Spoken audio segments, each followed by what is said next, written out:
Welcome to A Podcast Divided. I'm Daniel and I'm a Cubs fan. Then who am I? Oh yeah, I'm Andy and I'm a Sox fan. And this is A Podcast Divided after the intro.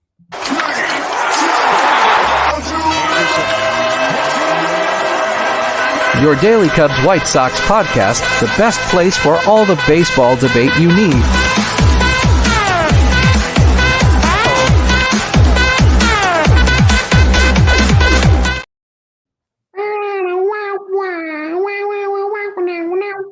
Sorry. And welcome everyone to A Podcast Divided once again. And today we're gonna be starting off talking about the Cubs moves, and then we're gonna be talking about the White Sox moves, and then at the end we'll do a tiny bit just about the league and what's going on around the MLB. So we're gonna start off with the Cubs, and You got the name, didn't you? The Cubs, first of all, it's barely worth knowing that they got backup catcher, and they made like no moves until they actually started making moves a couple days ago. And so it all started off when we got Shota and Manga a few days ago. And a little bit about him is that he has great control, not a good fastball.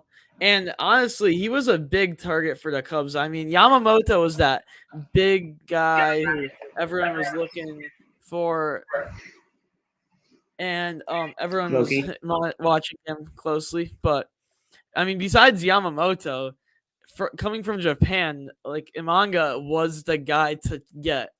And for the Cubs' price point, they want a good budget deal. Welcome, Key, and they got it here, right? I mean, this deal is crazy good. And the way they did it is after the 2025 and 2026 seasons, the Cubs get to decide whether they want him for a fifth year 2 times. With no extension, it's 4 years, 53 million, 13.25 million. With the extension, it's 5 years, 80 million, 16 million per. So, isn't that so budget? In my opinion, he's going to be the next Yusei Kikuchi. You know, he was the third best Japanese pitcher on the free agent list, and I guess that's saying a lot, but still. You count Ohtani, but Ohtani wasn't coming from Japan. Yeah, I know, so. but he was born and raised in Japan. Fair. Yes, I do count Ohtani. Fair.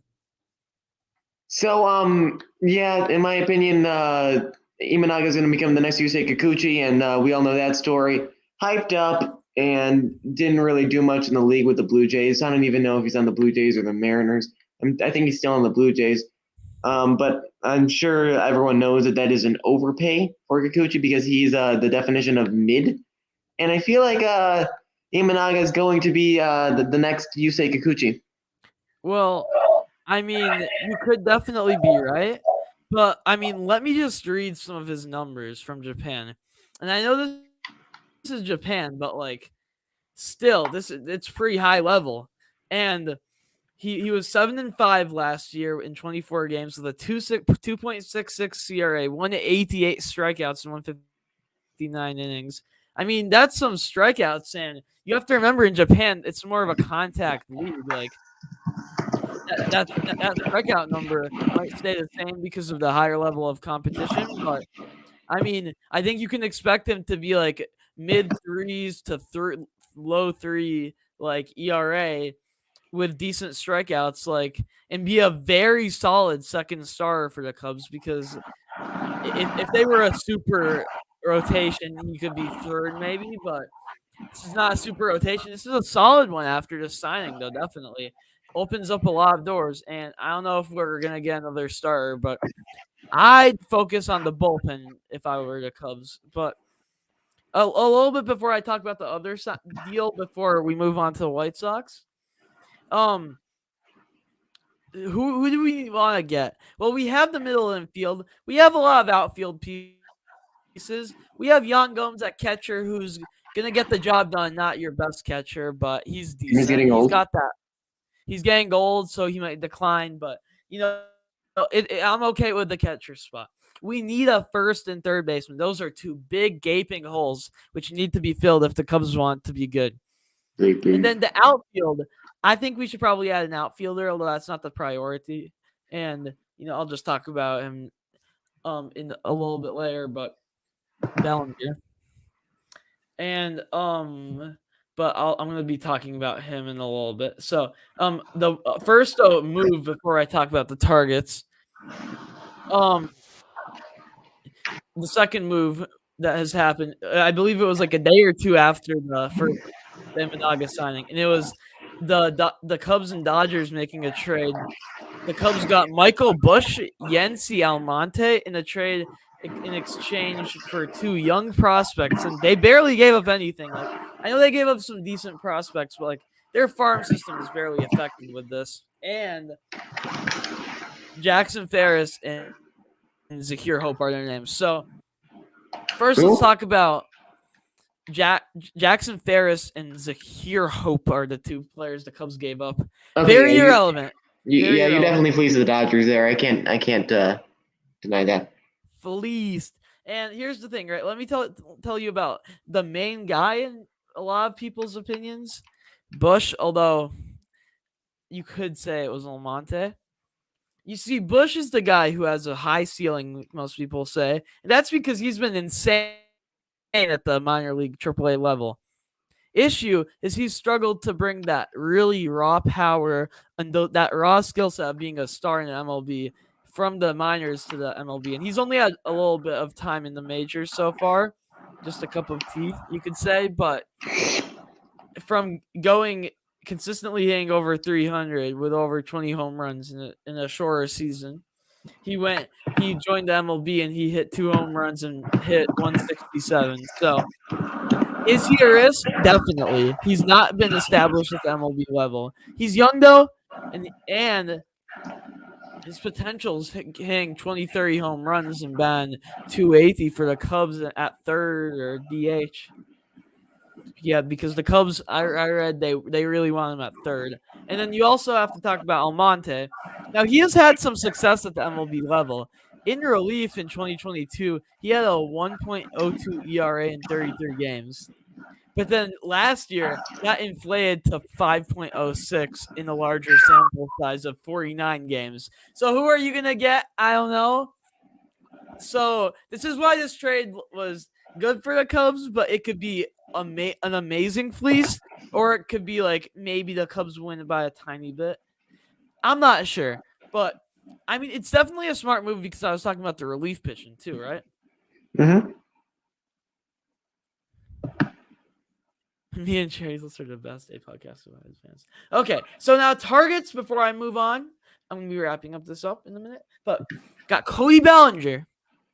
I mean, honestly, like, with all the outfielders that have been going out, I don't see him going to the Dodgers. No one does at this point. The Giants is very low odds because of the fact that they got Jung-Hoo Lee. I could see Bellinger being a Giant. Now, you could say that he could sign to the Giants still, and they could have 2 big outfield signings, but I don't think that's going to happen because they signed their guy. They spent a lot of money. I mean, about the money that Bellinger will take probably. And then there are a few teams that can get him, but the Cubs at this point, if they can bid the right amount, because the Yankees got Soto too, right? That's the team I was forgetting, the biggest team that was in the talks. And the Cubs make sense because he liked it here, and his market is falling with all these signings going down. You see, I don't think the Cubs should sign him for $200 million. I don't think he's gonna get $200 million anymore. He probably should have signed back when he was thinking about $300. And honestly, with the market dropping, it might be wise for him to agree to a deal that was less than he was thinking, but market might just keep dropping, and he could be weighing out until spring training. Never know, but I think a deal might happen soon if Boris doesn't get too greedy and thinks about, maybe I should just make a move, agree to a deal now before value keeps dropping, because that's the trend right now, going down. And the Cubs could capitalize on that get a bargain. However, will he be good? I mean, we've talked about this so many times. This is the whole discussion about Cody Bellinger. He was an MVP. Then he was the worst player in baseball for 2 years. And then he was a pretty solid hitter. Like, I don't know what to do about him, man. If the Cubs get him, I'll be happy. But do not overpay because that contract could be really annoying, especially for the Cubs. They don't got extra money. I mean, they have to pay Bellinger like they did Hayward when he's one of the worst players on the team. Like, we'll regret it. And my final two were worst players. They're not as big stars, but would be really good for that third base, first base positions. Rhys Hoskins, he can play mainly first base. I think the Cubs want. He can also play left field. I saw though. He has potential for 30-year home runs. Why is he so budget? Because he had a 2023 ACL surgery, and so he's only going to sign for a short deal. And the Cubs will hope to have what they had from Bellinger. Have a great season on a 1-year deal. You know what I mean? So that could work. Maybe you re-sign him next year. And then Matt Chapman, final player I want to talk about before I shift it to you, Andy. Who? Matt Chapman is a guy who the Cubs fit because the Cubs like good defense over like big bats, and Matt Chapman is a very defensive third baseman. Wouldn't be too much, and I think the Cubs might get him. I mean, he makes sense. I would like a better bat, but he's also a very solid buy for us. And Hoskins might provide that pop. So that's all I've got about the Cubs. And Andy will be back about the Sox after this break. There's a break? So, we like to remind you guys that if you want to get tickets, you know where to go. We have a code for our other channel that works for this one too. It's code FORTBOYS, FORTBOYS. And with that code, you can get $20 off your first purchase on SeatGeek. Thank you to SeatGeek for sponsoring this channel and the other ones too. Use SeatGeek. Andy, go ahead. All right. Well, since the firing of our former GM Rick Hahn, I would like to say Chris gets. He's been getting a lot of solid players for the White Sox now. The White Sox currently find themselves in a situation where they don't know what to do. They don't know whether to rebuild or retool. But Chris Getz has been leaning towards the retool situation because, in my opinion, the White Sox still have some talent that they haven't expressed yet, especially our stars like Eloy, Moncada, Robert. I doubt that they're gonna make a playoff push, but just on the slight chance that they do, I'm glad. I'm pretty happy about the moves that they made, and we did get rid of a lot of key players over the trade deadline and offseason, of course, like Giolito, Lance Lynn, and heading to free agency would be Liam Hendricks, Yasmani Grandal, and Tim Anderson.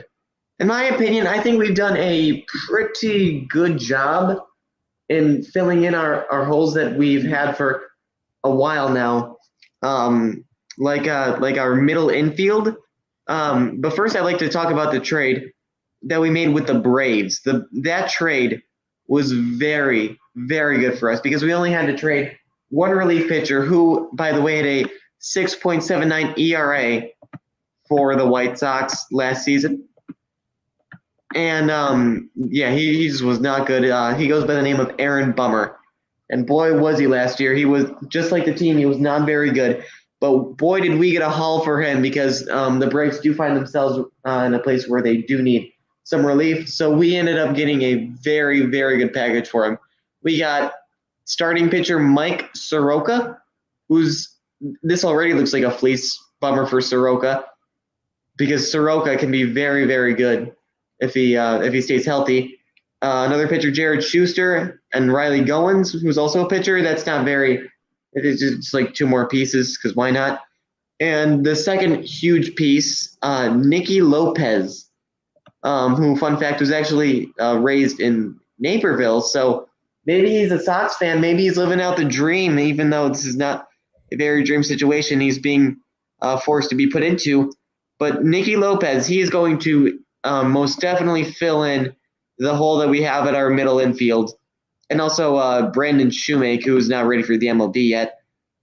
And we did sign some free agents. We did fill some more holes. Specifically at catcher, we really did a good job filling the hole that Yasmani Grandal left when he left the White Sox. We signed Max Stassi, who can be a very solid backup and an okay starting catcher, but still not good. But then we ended up getting Martin Maldonado, who was a very good veteran for the Astros. And he could still be a good player who can make an impact for sure. And here are some of our signings. We ended up getting some pitchers, namely Chris Flexen, which I love that name, Chris Flexen. He'll flex all over his opponents, and Fetty also, and we also ended up getting in for agency Paul DeYoung from the Cardinals, who that's probably going to be our middle infield, DeYoung and Nicky Lopez. And so our pitching rotation is probably going to look something like Cease, Kopech, Soroka, Clevenger, and then either Flexen or Fetty. I don't know which one they're going to go with. It could look a little bit different than that, obviously, but that's probably what it's going to look like. Catching, it's going to be Maldonado and Stassi. The infield, it's going to be Andrew Vaughn, DeYoung probably at second, maybe Lopez at short, and then Moncada at third. Elvis Andrus is still on the team, so maybe he can be like a good backup second baseman, since I don't think he has the ability to be a good starter, even for a team as mediocre as us. And there has been some buzz going around with the Whites. I forgot to mention the outfield, which would probably just be Luis Robert and some other no-shows. Anyway, the real buzz that's been going on about the Chicago White Sox has been about Dylan Cease, our ace. 2 years ago, it was a Cy Young contender, so he's a pretty good pitcher, and he didn't put up bad numbers last year either. They were not great, but they most certainly were not bad numbers. And this is the part where we get a little entwined Cubs and White Sox kind of together, because, I mean, Cubs have been in the rumors. Cubs and White Sox like making moves. Cubs could use another starter, Yeah, actually, the Cubs could use another starter, but here's the problem. The reason why Cease hasn't been traded yet is because Chris Getz, the GM, has a absolutely enormous asking price for Cease. So it really has to be a team with a deep farm system who's going to have to end up trading for Cease, because that's what we're looking for. We are looking for people who could really bolster up the farm system, which is pretty thin right now. And the Cubs can do that. They can most certainly do that. The Cubs have a lot of prospects that could be traded, like Kevin Alcantara, Pete Crow Armstrong, Owen Casey, Ben Brown. There's definitely some people who can be traded to the White Sox, and I wouldn't be all that mad. Well, I mean, we have the farm system. But Jed Hoyer is also smart enough to not just give the White Sox a handful of our top prospects. And for Dylan Cease, I mean, how much control will you get if you trade for him? How long does his contract last? I'm pretty sure it's just 1 year, because he just had arbitration, and he signed an $8 million deal, which I believe is for 1 year. So a team would have to re-sign him. So yeah, there's that. But the Cubs are most certainly not the only team in the Dylan Cease talks. I would say that there's 3 other teams that could definitely be in contention. Maybe there's others like the Yankees, but they just got Stroman like 20 minutes ago. The Dodgers, they used to be in contention, but now they're not, because they have a lot of pitchers now. But I would say that the 3 main contenders for Dylan Cease would be the Baltimore Orioles, the Cincinnati Reds, and the Atlanta Braves. let me just warn you. Be careful with saying that Yankees got Stroman. Now they might not be in the talks with Cease. Like you could say even more about the Cubs because they're locked up with Imanga for longer than the Yankees are with Stroman. Like if anything, you should take the Cubs off too in that if you're going to take off the Yankees, at least for that reason. Yeah, you're kind of right because if I know anything about the Yankees, I know that they get players with big names. So yeah, I guess the Yankees could be included, but I don't see them spending any more money than they already did. That's the big deal because you guys still have budget and the Yankees don't have much of that. But yeah, the Orioles, the Reds, the Cubs, and the Braves are four teams that lack a starting pitching job. They're four teams that have a deep farm system, and they're four teams that are looking to be competitive. And these are really this is like the pot that you need to have the trade soup. With Dylan Cease. In my opinion, I think the Orioles are going to get him just because of how deep their farm system is, and I obviously don't expect the White Sox to get anyone close to Jackson Holiday or anything like that. But it's just the thing about the Orioles is that if they even trade like two or three good prospects, they still have a lot of other prospects. So it wouldn't really it only really cause a dent to their farm system if they do trade for Dylan Cease because of all of their amazing prospects that they have. I think that's really fair. Yeah, and also the Orioles are definitely one of the most competitive teams coming into 2024 as they won 101 games last season, which is no one expected that. Not even the Orioles.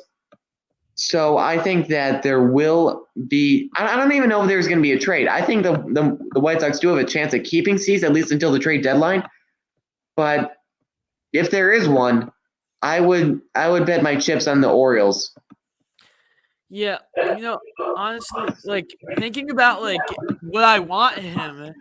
No, I'm not saying this because he's a former White Sox or he is a White Sox player, I guess still. But his stats, I mean, like this is not the best. Like you get 2019 through 2023, okay? 5.79 ERA, 4.01, 3.91, 2.20, 4.58. And you were going down from 2019, and after 2020, you were in a good range, although 2020 was a small sample size. I mean, 2022, if you get that guy and he pitches with a 2.20 ERA, you get that Cease. That Cease is the guy who can lead the Cubs rotation, I think. He is that guy in 2022. Who are you getting? And especially if you get him on a contract after, I mean, he's 28 in 2024. Yep. I see no reason why you would make that move. I don't think it's the smartest one, though. I'm gonna have to tell you. Yeah, I mean, you think it's a smart move for all those teams? If you're in contention for a World Series, then you might as well go and solidify your chances as much as possible.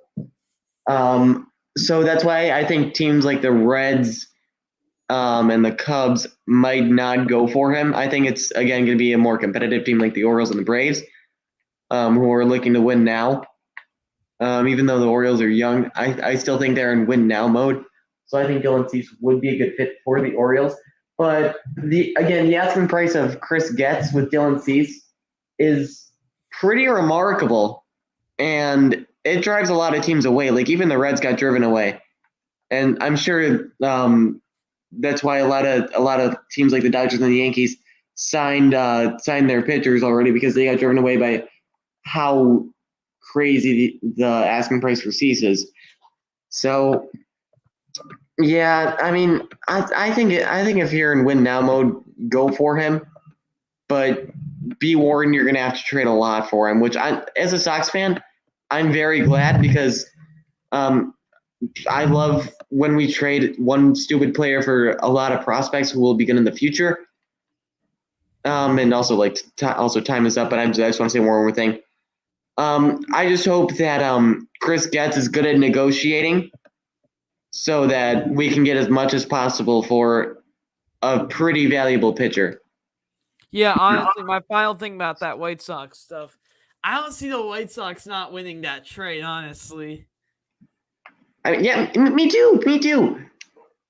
So I think you should be happy Cease is on the way, except for losing him as a player. Trust me, from experience, trading players, it's sad because you have a connection, but it's smart.